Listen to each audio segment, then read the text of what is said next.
Good morning बच्चों मैं Neha Shrivastava Government Jubilee Inter College Gorakhpur से। बच्चों आज हम क्लास 9th के साइंस के चैप्टर नंबर 2 क्या हमारे आसपास के पदार्थ शुद्ध हैं का दूसरा भाग स्टार्ट करेंगे। बच्चों इसके पहले भाग में आपने शुद्ध तथा अशुद्ध पदार्थों के बारे में पढ़ा था और समांगी तथा विसमांगी मिश्रण के बारे में जाना था। आज के इस दूसरे भाग में हम निम्न बिंदुओं पर चर्चा करेंगे: विलयन के घटक, मिश्र धातु, संतृप्त तथा असंतृप्त विलयन, तनु तथा सांद्र विलयन और इसके पश्चात विलयन की सांद्रता। तो आइए अब हम शुरू करते हैं अपने सबसे पहले टॉपिक विलयन और उसके घटकों से। विलयन से तात्पर्य है दो या दो से अधिक पदार्थों का समांगी मिश्रण। बच्चों विलयन को समांगी मिश्रण हम क्यों कहते हैं? उसको हम समांगी मिश्रण इसलिए कहते हैं क्योंकि उसका जो संगठन होता है, जो कंपोजिशन होता है, वो सभी स्थानों पर समान होता है। जैसे मान लीजिए आपने एक गिलास पानी लिया और उसमें थोड़ा सा चीनी लेकर के आप उसको अच्छी तरह से घोल दीजिए। तब तक घोलिए जब तक कि चीनी के कणों का दिखना बंद ना हो जाए। अब आपको पता है कि पानी में जब चीनी घुल जाता है तो उसका स्वाद सभी स्थानों पर समान होता है। ऐसा क्यों होता है? ऐसा इसलिए होता है क्योंकि उसका संगठन सभी स्थानों पर समान होता है। तो बच्चों आइए अब हम जानते हैं कि ये विलयन उसके कितने भाग या कितने घटक होते हैं। तो विलयन के भाग या पार्ट्स दो होते हैं। पहला पार्ट होता है विलायक, जिसको हम इंग्लिश में सॉल्वेंट भी कहते हैं, और जो दूसरा भाग होता है वो होता है विलेय, जिसको हम सॉल्यूट भी कहते हैं। तो बच्चों विलायक और विलेय क्या है और इनमें अंतर क्या है? जैसे आपने यहाँ पर पानी में चीनी को डाला था, तो आप यदि ध्यान दें तो पानी की मात्रा अधिक होती है और चीनी की मात्रा कम है। तो विलायक वो घटक होता है जिसकी मात्रा अधिक हो और विलयन का वो घटक होता है जिसकी मात्रा तुलनात्मक रूप से कम हो। तो यहाँ पर यदि आप इस उदाहरण को देखें पानी और चीनी वाले, तो यहाँ पर पानी की मात्रा अधिक थी, अर्थात पानी क्या था? विलायक या सॉल्वेंट। और चीनी की मात्रा तुलनात्मक रूप से कम थी, तो चीनी क्या बन गया? विलेय या सॉल्यूट। और बच्चों विलायक को परिभाषित करने के लिए हम यह भी कह सकते हैं कि विलायक विलयन का वह घटक होता है जिसमें विलेय घुल जाता है। आपने देखा होगा कि यहाँ पर पानी विलायक था और चीनी उसमें घुल गया था। तो विलायक क्या हुआ? वह घटक जिसमें विलेय घुल जाए। यहाँ पर विलेय क्या था? चीनी था। तो वो किसमें घुल गया था? वो पानी में घुल गया, अर्थात पानी क्या हो गया? विलायक हो गया। तो विलायक वो घटक होता है जिसमें विलेय घुल जाता है। अब आइए विलेय को परिभाषित करते हैं। विलेय वो घटक होता है जिसकी मात्रा तुलनात्मक रूप से कम होती है तथा वह घटक जो विलायक में घुल जाए। आपने यहाँ पर देखा कि विलेय अर्थात चीनी विलायक अर्थात पानी में घुल गया। तो इस प्रकार हमने क्या पढ़ा? हमने ये पढ़ा कि विलयन के दो भाग अर्थात घटक होते हैं। पहला घटक होता है विलायक और दूसरा घटक होता है विलेय। बच्चों यहाँ पर आप देखिए कि मैंने कोलॉइडल विलयन लिखा है। अब ये कोलॉइडल विलयन क्यों लिखा गया है? बच्चों कोलॉइडल विलयन के अभिलाक्षणिक गुणों की चर्चा हम अगले वीडियो में करेंगे, जहां पर आपको यह बताया जाएगा कि कणों के आकार के आधार पर भी हम समांगी मिश्रण को 3 तरह से विभाजित कर सकते हैं। पहला होता है विलयन, दूसरा होता है कोलॉइडली विलयन और जो तीसरा होता है वो होता है निलंबन।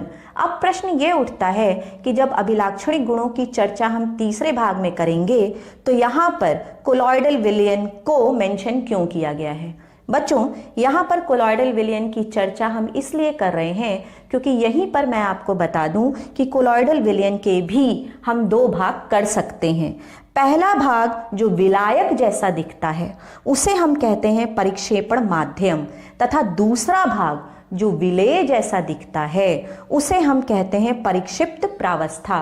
जैसे मान लीजिए कि आपने एक गिलास पानी लिया और उसमें 1 या 2 बूंद आप इंक के डाल दीजिए, तो क्या हुआ, ये आपका कोलॉइडल विलयन तैयार हो गया और वहां पर पानी जिसकी मात्रा अधिक थी, अर्थात जो हमें विलायक जैसा प्रतीत हो रहा था, उसको अब आप क्या कहेंगे, उसे अब आप कहेंगे परिक्षेपण माध्यम। और जो इंक था, जो हमें विलेय जैसा प्रतीत हो रहा था, उसे अब हम कहेंगे परिक्षिप्त प्रावस्था। तो इस प्रकार आपने जाना कि विलयन के 2 घटक होते हैं, विलायक तथा विलेय, और इसी विलायक को कोलॉइडल विलयन में हम परिक्षेपण माध्यम कहते हैं और विलेय को हम परिक्षिप्त प्रावस्था कहते हैं। बच्चों, अब आइए हम समांगी मिश्रण के कुछ अन्य उदाहरणों को भी देखते हैं। यहाँ पर हमने विलेय तथा विलायक मेंशन किया है। बच्चों, आपने पानी और चीनी वाले उदाहरण में देखा था कि पानी विलायक था और वह किस अवस्था में था, वह द्रव अवस्था में था, और चीनी विलेय था, वह किस अवस्था में था, ठोस अवस्था में था। लेकिन यह जरूरी नहीं कि विलायक और विलेय द्रव तथा ठोस अवस्था में ही हो, इनकी अन्य अवस्थाओं में भी समांगी मिश्रण बन सकते हैं। जैसे पहला जो हम पहले ही चर्चा कर चुके हैं, ठोस और द्रव अवस्था, इसमें हो सकता है चीनी और पानी का घोल। यहाँ पर चीनी ठोस अवस्था में है और पानी द्रव अवस्था में है, और ये क्या बनाते हैं, यह एक समांगी मिश्रण बनाते हैं। अगला देखिए, वह उदाहरण जहां पर द्रव विलेय की तरह से बिहेव करे और दूसरा द्रव विलायक की तरह से बिहेव करे। इसका एग्जाम्पल हो सकता है, जैसे मान लीजिए आपने 1 गिलास पानी में 1 चम्मच दूध डाल दिया, तो दूध और पानी दोनों ही द्रव अवस्था में हैं, लेकिन दूध की मात्रा कम है, अर्थात वह क्या हो गया, विलेय हो गया, और पानी की मात्रा अधिक है, अर्थात वह क्या हो गया, वो विलायक हो गया। तीसरा उदाहरण देखिए, गैस तथा द्रव का समांगी मिश्रण। इसका उदाहरण हो जाएगा जब कार्बन डाइऑक्साइड गैस पानी में घुल जाती है। बच्चों, कार्बन डाइऑक्साइड गैस पानी में बड़ी ही आसानी से घुल जाती है, और इसका प्रयोग कौन करता है, इसका प्रयोग जलीय पौधे प्रकाश संश्लेषण की क्रिया को पूरी करने में करते हैं। अगला उदाहरण देखिए, गैस तथा गैस का समांगी मिश्रण। बच्चों, इसका उदाहरण एयर या हवा हो सकता है। वहां पर आपको पता है लगभग 21% ऑक्सीजन गैस होती है और लगभग 78% नाइट्रोजन गैस होती है। तो वहां पर क्या हुआ, ऑक्सीजन गैस की मात्रा कम है और नाइट्रोजन गैस की मात्रा अधिक है, अर्थात हम कह सकते हैं कि ऑक्सीजन गैस विलेय है और नाइट्रोजन गैस विलायक के रूप में यूज हुआ। अब आप अगला उदाहरण देखिए, ठोस और ठोस का भी समांगी मिश्रण तैयार हो सकता है। जैसे मान लीजिए हम 30% जिंक और 70% कॉपर से पीतल तैयार करते हैं। तो बच्चों, यहां पर 30% जिंक और 70% कॉपर उपस्थित है और ये ठोस और ठोस का समांगी मिश्रण है। बच्चों, इस तरह के मिश्रण को हम मिश्र धातु या एलॉय भी कहते हैं। तो अब यहां पर आपने एक नया टर्म देखा, एलॉय या मिश्र धातु। तो आइए अब हम जानते हैं कि ये एलॉय क्या होता है। मिश्र धातु या एलॉय, बच्चों, ये 2 या 2 से अधिक धातुओं या धातु और अधातु दोनों का समांगी मिश्रण होता है। और आपको पता है कि ये जो मिश्रण होता है ये शुद्ध पदार्थ नहीं होता, लेकिन यहाँ पर आप इसके एक गुण पर ध्यान दीजिए। यहाँ पर लिखा गया है कि मिश्र धातुओं को भौतिक विधि के द्वारा हम अलग नहीं कर सकते, अर्थात मिश्र धातुओं में जो अवयव उपस्थित होते हैं उनको हम भौतिक विधियों के द्वारा पृथक नहीं कर सकते। और बच्चों, ये गुण तो शुद्ध पदार्थ का होता है। आप पिछले वीडियो को एक बार फिर से देखिएगा, वहां पर आपको शुद्ध और अशुद्ध पदार्थ में अंतर बताया था, और वहां आपको ये बताया था कि जो शुद्ध पदार्थ होते हैं उसके अवयवों को हम किसी भी भौतिक विधि के द्वारा अलग नहीं कर सकते। और आप देख सकते हैं कि मिश्र धातु के अवयवों को भी हम भौतिक विधियों द्वारा अलग नहीं कर सकते। तो अब प्रश्न यह उठता है कि क्या हम मिश्र धातु को शुद्ध पदार्थ माने, तो इसका उत्तर होगा नहीं, इसे हम शुद्ध पदार्थ नहीं मान सकते। क्योंकि शुद्ध पदार्थों के और भी गुण होते हैं। जैसे आप याद करिए, पिछले वीडियो में हमने चर्चा की थी आयरन सल्फाइड की, और वहां पर आपको बताया था कि आयरन सल्फाइड में जो अवयव उपस्थित हैं आयरन और सल्फर, उसका एक निश्चित अनुपात होता है। जबकि आप यहाँ पर देखिए कि जो मिश्र धातु होते हैं उसके अवयवों का पृथक पृथक संगठन संभव है। तो एक गुण में तो यहाँ पे अंतर आ गया। आप दूसरा अंतर देखिए बच्चों, मिश्र धातु का गुण उसके अवयवों के गुणों का मिश्रण होता है। जैसे कि यहाँ पर हमने एक मिश्र धातु तैयार की जिंक और कॉपर से, तो आप देख सकते हैं कि जिंक और कॉपर ने उनके जो गुण थे उसको छोड़ा नहीं, उसके गुण का मिश्रण है पीतल। जबकि जो शुद्ध पदार्थ हैं जैसे आयरन सल्फाइड, उसमें आयरन ने अपने गुण को छोड़ दिया और सल्फर ने अपने गुण को छोड़ दिया। अब इन्होंने आयरन सल्फाइड में आयरन ना ही तो चुंबक की तरफ आकर्षित होता है, ना ही जो सल्फर है वो कार्बन डाइसल्फाइड में घुलता है। तो इन्होंने, इन दोनों अवयवों ने अपने अपने गुणों को छोड़ दिया और आयरन सल्फाइड पृथक गुण प्रदर्शित करता है। जबकि मिश्र धातु के जो अवयव होते हैं वो अपने गुणों को नहीं छोड़ते हैं और मिश्रण में आने के पश्चात भी अपने गुणों को प्रदर्शित कर सकते हैं। आइए बच्चों, अब हम विलयन पर आधारित कुछ परिभाषाओं की चर्चा करते हैं। इसमें सबसे पहली परिभाषा है तनु विलयन तथा सांद्र विलयन। तनु को अंग्रेजी में डाइल्यूट और सांद्र को अंग्रेजी में कंसंट्रेटेड भी कहते हैं। बच्चों, ये जो तनु और सांद्र विलयन है ये तुलनात्मक शब्द हैं। जब हम दो विलयनों की तुलना करते हैं तो एक विलयन दूसरे विलयन की तुलना में तनु हो सकता है अथवा सांद्र हो सकता है। तो आइए हम जानें कि क्या होता है ये तनु और ये सांद्र। इसके लिए हमने दो बीकर ले लिए और दोनों बीकर में एक बराबर विलायक ले लिया। देखिए यहाँ पर लिखा गया है विलायक की मात्रा समान है। दोनों बीकरों में जो विलायक लिया है वो जल लिया है और दोनों बीकरों में जल की मात्रा को समान रखा गया है। अब आप पहले बीकर ए में 1 चम्मच कॉपर सल्फेट को घोल लीजिए और दूसरे बीकर बी में 2 चम्मच कॉपर सल्फेट को घोल लीजिए। बच्चों, आपको पता है यहाँ पर कि ये कॉपर सल्फेट क्या है, ये यहाँ पर विलेय है।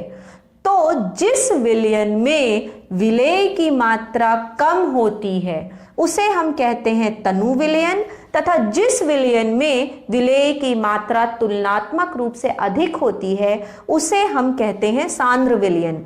तो ए और बी की यदि हम तुलना करें तो हम कहेंगे कि चूंकि बी में विलेय की मात्रा अधिक है और ए में विलेय की मात्रा कम है, इसलिए बी सांद्र विलयन है तथा ए तनु या डाइल्यूट विलयन है।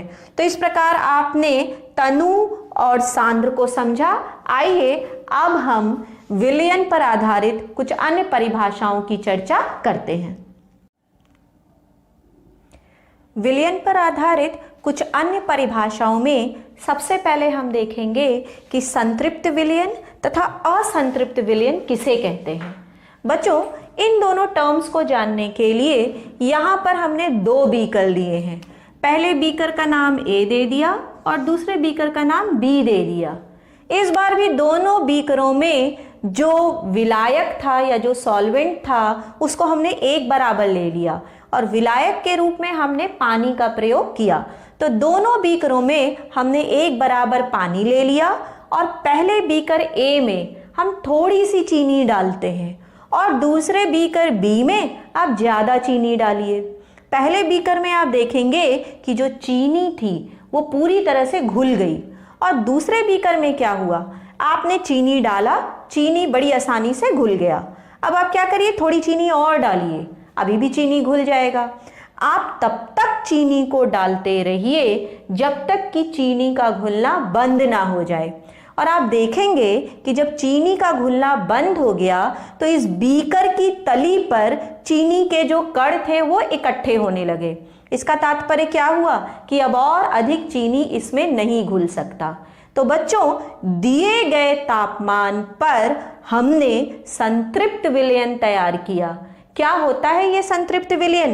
दिए गए निश्चित तापमान पर यदि विलयन में विलेय पदार्थ नहीं घुलता है तो उसे हम कहते हैं संतृप्त विलयन। हमने क्या किया, यहाँ पर एक विलायक ले लिया और उसमें विलेय को घोलना शुरू किया। एक समय ऐसा आएगा कि अब उसमें और अधिक विलेय का घुलना बंद हो जाएगा, तो उस तापमान पर हमने जो विलयन तैयार किया उसे हमने कहा संतृप्त विलयन या सैचुरेटेड सॉल्यूशन। तो बच्चों ये तो हो गया संतृप्त विलयन। अब असंतृप्त विलयन क्या होता है? संतृप्त विलयन बनने के ठीक पहले की अवस्था जिसमें संतृप्तता नहीं होती है उसे हम कहते हैं असंतृप्त विलयन की अवस्था।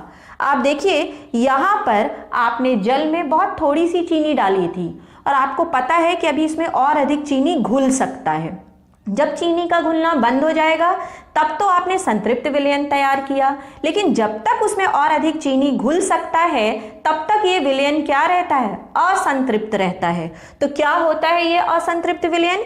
यदि विलयन में विलेय पदार्थ की मात्रा संतृप्त स्तर से कम है तो उसे हम कहते हैं असंतृप्त विलयन या अनसैचुरेटेड सॉल्यूशन। तो बच्चों संतृप्त और असंतृप्त विलयन के बाद अब आइए हम दूसरे टर्म पर चर्चा करेंगे और वो है घुलनशीलता या सॉल्युबिलिटी। क्या होती है ये घुलनशीलता? बच्चों आपको पता है कि आपने यहाँ पर क्या किया था, आपने यहाँ पर पानी में चीनी को घोला था और तब तक घोला था जब तक कि पानी में चीनी का घुलना बंद नहीं हो गया। तो आपने दिए गए तापमान पर क्या तैयार किया? संतृप्त विलयन को तैयार किया। तो संतृप्त विलयन को तैयार करते समय आपने जितना भी विलेय पदार्थ उसमें डाला, जितनी मात्रा डाली विलेय पदार्थ की, वही उस तापमान पर विलेय पदार्थ की घुलनशीलता कहलाती है। तो क्या होती है यह घुलनशीलता या सॉल्युबिलिटी? विलेय पदार्थ की वह मात्रा जो दिए गए ताप पर संतृप्त विलयन में उपस्थित होती है उसे हम उसकी घुलनशीलता कहते हैं। तो आपने संतृप्त विलयन बनाने के लिए किसी भी विलायक में जितना विलेय पदार्थ डाला वो उस तापमान पर क्या हो जाएगी? विलेय पदार्थ की घुलनशीलता हो जाएगी। अब आइए हम देखते हैं कि विलेय पदार्थ की घुलनशीलता पर तापमान का क्या प्रभाव पड़ता है। बच्चों इस बीकर बी में आपने देखा था कि चीनी के कुछ कण बीकर की पेंदी पर भी इकट्ठे हो गए थे। तो अब हम क्या करें कि इस बीकर को ट्राइपॉड स्टैंड पर रख करके बर्नर की सहायता से हम इसे गर्म करते हैं। जब आप इसे गर्म करेंगे तो आप देखेंगे कि ये जो चीनी के कण बर्तन की पेंदी पर उपस्थित थे ये धीरे धीरे घुलने लगे और पूरी तरह से घुल गए। तो क्या हुआ? अब आपने दिए गए विलयन में जो विलेय पदार्थ की मात्रा थी उसको बढ़ा दी। क्या करके? टेम्परेचर या तापमान को बढ़ा करके। तो क्या हुआ यहाँ पर? तापमान बढ़ने से विलेय पदार्थ की घुलनशीलता या सॉल्युबिलिटी जो है वो बढ़ गई। अब हम क्या करते हैं? अब हम ये बर्नर को बंद कर देते हैं और अब इस बीकर को ठंडा होने के लिए छोड़ देते हैं। तो आप देखेंगे कि जब आपने इस बीकर को ठंडा होने के लिए छोड़ दिया और वह वापस पुराने तापमान पर आ गया तो आप देखेंगे कि जो भी एक्स्ट्रा इसमें चीनी घुल गई थी वो क्या हो गई? वो वापस बर्तन की पेंदी पर इकट्ठी हो गई। तो इस एक्सपेरिमेंट से हमने क्या सिद्ध किया कि जब हम तापमान बढ़ाते हैं तो जो विलेय पदार्थ की घुलनशीलता या सॉल्युबिलिटी होती है वो भी बढ़ जाती है। तो बच्चों इस तरह से आपने यहाँ पर क्या सीखा? आपने जाना कि संतृप्त विलयन क्या होता है, असंतृप्त विलयन क्या होता है, घुलनशीलता क्या होती है और घुलनशीलता पर तापमान का प्रभाव क्या होता है।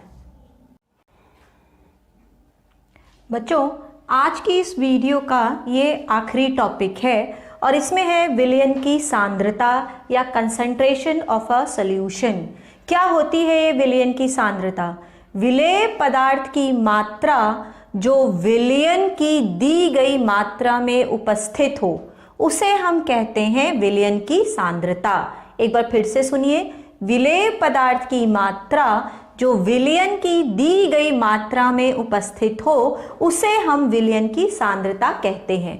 बच्चों, यहाँ पर ये जो विलेय पदार्थ की मात्रा तथा जो विलयन की मात्रा है उसे आप द्रव्यमान या आयतन इन दोनों में से किसी भी रूप में प्रदर्शित कर सकते हैं। और ये जो विलयन की सांद्रता को दर्शाने की विधियां होती हैं, इसको आइए अब हम डिस्कस कर लेते हैं। सबसे पहली विधि है द्रव्यमान अपॉन विलयन के द्रव्यमान का प्रतिशत। इसको कैसे निकालते हैं? इसको निकालने के लिए हम विलेय का द्रव्यमान अपॉन विलयन का द्रव्यमान क्रॉस 100 करते हैं। फिर अगला है द्रव्यमान अपॉन विलयन के आयतन का प्रतिशत। उसे कैसे निकालते हैं? उसके लिए आप देखिए यहाँ पे जो पहला टर्म लिखा गया है वो विलेय के लिए होता है, और जो दूसरा टर्म लिखा जाता है, जैसे यहाँ पर आयतन लिखा गया है, वो किसके लिए होता है? वो विलयन के लिए होता है। तो यहाँ पे द्रव्यमान है, यहाँ पर आयतन है। इसका मतलब आपको विलेय का तो द्रव्यमान लेना है, लेकिन विलयन का क्या लेना है? विलयन का आपको आयतन लेना है। तो ये कैसे निकालेंगे? इसके लिए जो फॉर्मूला बनेगा वो होगा विलेय का द्रव्यमान अपॉन विलयन का आयतन क्रॉस 100।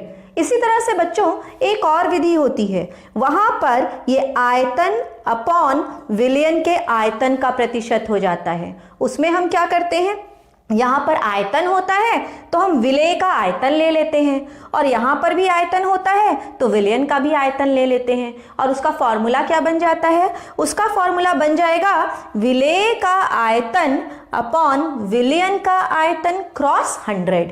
तो इस तरह से इन विधियों द्वारा हम विलयन की सांद्रता को प्रदर्शित करते हैं। आइए अब इसी पर आधारित एक उदाहरण देख लेते हैं। यहाँ पर एक एग्जाम्पल है कि विलयन के 320 ग्राम विलायक जल में 40 ग्राम नमक है, तो विलयन की सांद्रता निकालिए। आप यहाँ पर देखिए विलायक का द्रव्यमान दिया है 320 ग्राम, और जो विलेय है वो क्या है? नमक। उसका द्रव्यमान दिया गया है 40 ग्राम। तो विलेय का द्रव्यमान हो गया 40 ग्राम, और अब हमको क्या निकालना है? अब हमको विलयन का द्रव्यमान निकालना है, क्योंकि यहाँ पर हम विलयन की सांद्रता निकालने के लिए इस वाले फॉर्मूले का यूज करेंगे, विलेय का द्रव्यमान अपॉन विलयन का द्रव्यमान क्रॉस 100। तो विलेय का द्रव्यमान आप वहां पर देखिए, नमक का द्रव्यमान दिया गया है 40 ग्राम, और विलयन का द्रव्यमान हम कैसे निकालते हैं? विलयन का द्रव्यमान निकालने के लिए हम विलेय का द्रव्यमान और विलायक दोनों के द्रव्यमानों को जोड़ देंगे। तो ये हो जाएगा 40 ग्राम प्लस 320 ग्राम, ये मिलकर के बन जाएगा 360 ग्राम। अब फॉर्मूला क्या है हमारा? विलेय का द्रव्यमान अपॉन विलयन का द्रव्यमान क्रॉस 100। तो विलेय का द्रव्यमान हो गया हमारा 40, और विलयन का द्रव्यमान कितना निकाला हमने? 360 क्रॉस 100। ये हमें जो प्रतिशत देगा वो हो जाएगा 11.1%। तो इस तरह से हम विलयन की सांद्रता को निकाल लेते हैं। बच्चों, आज की इस वीडियो में आपने कई तरह की चीजें सीखी। आपने डाइल्यूट कंसंट्रेटेड तनु या सांद्र विलयन के बारे में सीखा, आपने संतृप्त तथा असंतृप्त विलयन को जाना, आपने घुलनशीलता को समझा, घुलनशीलता पर तापमान के प्रभाव को समझा, और उसके पश्चात हमने विलयन की सांद्रता को भी यहाँ पर डिस्कस किया है। तो तब तक के लिए धन्यवाद। Thank you.